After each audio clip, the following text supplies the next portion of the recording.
बिस्मिल्लाहिर्रहमानिर्रहीम। अस्सलाम वालेकुम। आज हम बात करेंगे पॉलीक्रेस्ट रेमेडी के बारे में या पॉलीक्रेस्ट रेमेडीज़ क्या होती हैं।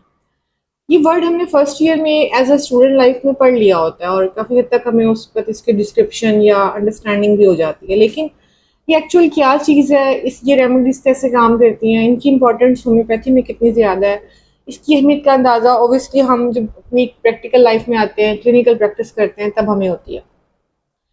पॉलीक्रेस्ट का मतलब ही इटसेल्फ होता है कि मल्टीपल यूज़र या मल्टीपल टास्कर।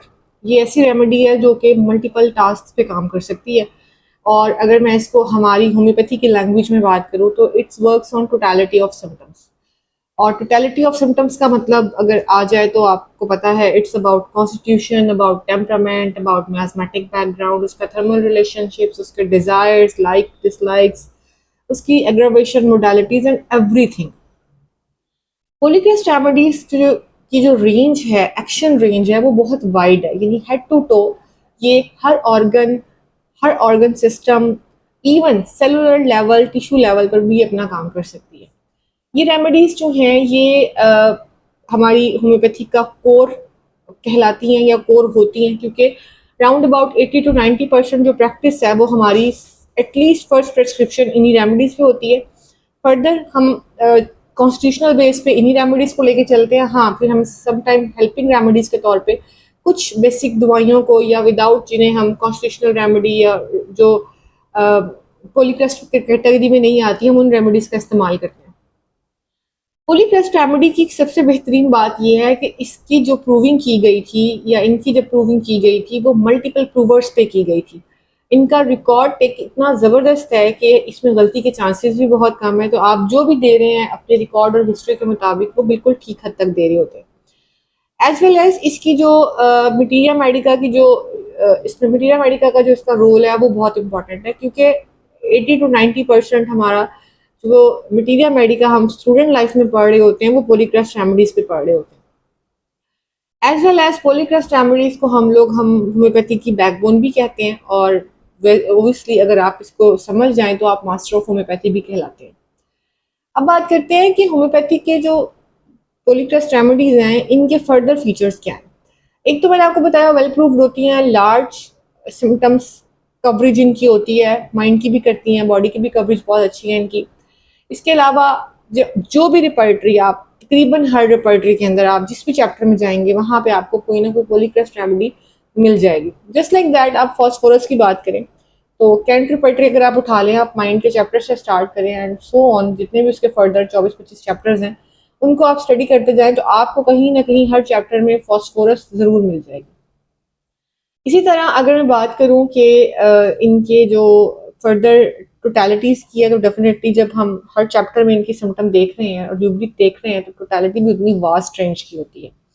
क्लिनिकल कन्फर्म तो मैंने आपको बताया बहुत अच्छे तरीके से की गई, इनकी प्रूविंग बहुत अच्छे तरीके से की गई, इस वजह से इनसे मिलने वाले रिजल्ट्स भी बहुत सेटिस्फैक्ट्री होते हैं। अच्छा, अब बात करते हैं एक्यूट और क्रॉनिक के पैटर्न पे। एक्यूट और क्रॉनिक दोनों पे काम करती है। आमतौर पे हम समझते हैं कि पॉलीक्रेस्ट रेमेडीज क्रॉनिक केसेस में काम करती हैं। नहीं, ये क्रॉनिक केसेस में काम नहीं करती, या कोई एक्यूट में भी बहुत अच्छा काम करती है। मैं आपके सामने इसीलिए एक केस प्रेजेंट करना चाहती हूँ। That was sepia.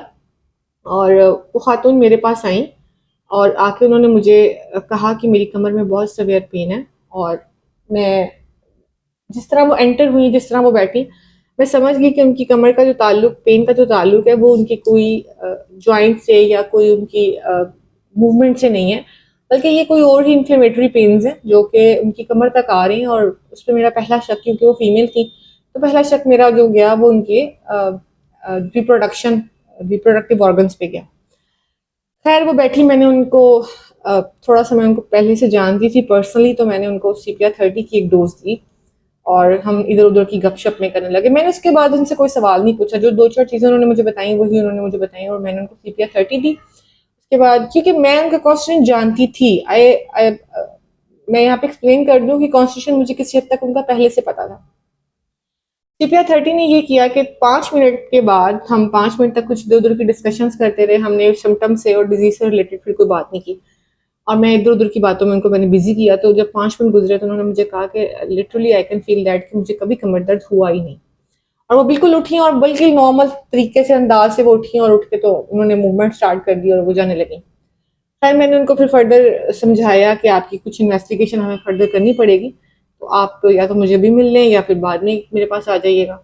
Later on उन्होंने मुझसे डिस्कस किया अपने कुछ प्रॉब्लम्स, उनके कुछ साइकोलॉजिकल प्रॉब्लम्स भी चल रहे थे, वो स्ट्रेस में भी थी और कुछ उनके वजाइनल डिस्चार्जेस थे, मेंसेस जो थे वो थोड़े स्कैंटीज में आ गए थे और कुछ और छोटी-छोटी चीज़ें इनके साथ स्टार्ट हो गई थी। इन शॉर्ट टर्म ये है कि 30 की सीपिया ने उन पर बहुत अच्छा काम किया and sepia you know as well बहुत इंडिफरेंस होती है अपने लव्ड वंस के लिए, अवर्जन करती है, अपनी कोई भी कंपनियों से अवॉइड करने की कोशिश करती है, अवॉइड करती है, अकेले रहना चाह रही होती है। इंट्रोवर्ट होती नहीं है लेकिन इंट्रोवर्ट पर्सनैलिटी बन जाती है। ये चाहती है कि इसको कोई सुने, कोई समझे, लेकिन बहुत लिमिटेड लोग होते हैं जिनको ये सुनाना चाहती है। ये हर किसी के सामने एक्सपोज होना पसंद नहीं करती। बट अगर वो लोग इसके नहीं सुन रहे, वो इसको लग रहा है कि वो इसको समझ नहीं पा रहे या वो इसको इतना ज़्यादा सीरियस नहीं ले रहे, तो फिर ये उनसे भी दूर होने लगती है। ऑफेंड हो जाती है जल्दी, इजीली इरिटेटेड होती है।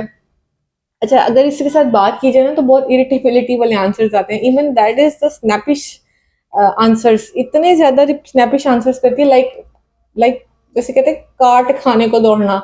यानी वो इतना इस तरह गुस्से में जवाब देती है और इतने गुस्से से बात करती है कि फैमिलीज कहती हैं काट खाने को दौड़ी होती है। और फिर खास तौर पे ये वाइफ है तो हस्बैंड की तरफ से आपको ये स्टेटमेंट ज़रूर मिलेगा। डोमेस्टिक जो इसकी रिस्पॉन्सिबिलिटीज होती हैं उसकी वजह से बेचारी ओवरबर्डन हो जाती है और ये किसी से शेयर नहीं कर पा रही होती। उसमें फिर इसका ये जो मिजाज है ना ये इतना इरिटेबल हो जाता है। और ये टेंडेंसी इसके अंदर खास तौर पे बिफोर द पीरियड्स बहुत दिखी गई है। और जब पीरियड्स इसके क्लियर होते हैं, ठीक खुल के आ गए, खत्म हो गए, डेट से फारिग हो गई, उसके बाद ये देखा है कि इसके जो टेम्परामेंट है उसके अंदर कुछ चेंज आना शुरू हो जाता है। वो ओबियसली हार्मोनल जो रेगुलरिटीज हैं उसकी वजह से होता है कि हार्मोन अब थोड़े स्टेबल हो गए हैं तो फिर वो ठीक हो जाती है। लेकिन बहरहाल इसका टेम्परामेंट के अंदर ये चीज़ ऐड ऑन हो चुकी होती है। हर चीज़ से भागने की कोशिश करती है, किसी चीज़ को फेस नहीं करना चाहती, छुप के बैठ जाती है जस्ट लाइक दैट कि मुझे कोई कुछ ना कहे। अ, इसी तरह मैंने एक पेशेंट देखी, sepia, she was married since 7 to 8 years में भी, और उनके यहाँ औलाद नहीं थी, बच्चे नहीं थे, तो वो इस सवाल से बचने के लिए उन्होंने अपनी फैमिली गैदरिंग्स पे जाना छोड़ दिया, फ्रेंड्स से मिलना छोड़ दिया और बड़ा एक अपने आप को ना बड़ा, हालांकि वो इतनी एंटी सोशल नहीं थी, वो बड़ी सोशलाइज खातून थी, लेकिन उन्होंने ऐसा किया। खैर उसके बाद फिर वो फिर सीपिया की ये पर्सनालिटी होती है कि जब इसको फिजिकल कहीं आप बिजी कर दें तो ये अपने आप को बेहतर महसूस करती है। तो this is all about the sepia, जो कि ओबियसली एक पोलिक्रस रेमेडी और हम इसका इस्तेमाल क्लिनिक्स पे ऑफ एंड ऑन करते रहते हैं। एनीवेज जी, बात कर रहे थे हम पोलिक्रस रेमेडीज के बारे में। अगर मैं ये कहूँ कि मटीरिया मेडिका होम्योपैथी की लैंग्वेज है तो मैं ये कहना चाहूँगी कि पोलिक्रस जो है ये बेसिकली हमारे अल्फ़ाबेट्स हैं। तो अगर हमें मटीरिया मेडिका को समझना है और हमें इस पर ग्रिप बनानी है तो हमें हमारे अल्फ़ाबेट्स पे भी काम करना पड़ेगा। तो ज़ाहिर है कि हमारी पोलिक्रस रेमेडीज़ हैं और अगर इनको सीख लेंगे तो मेरा ख्याल है हमारी क्लिनिकल प्रैक्टिस के लिए चीज़ें बहुत बेहतर होंगी। Thank you, this is all about the polychrest remedy, hope so you like it, and if you like it please share, subscribe and like. Thank you, jazakallah.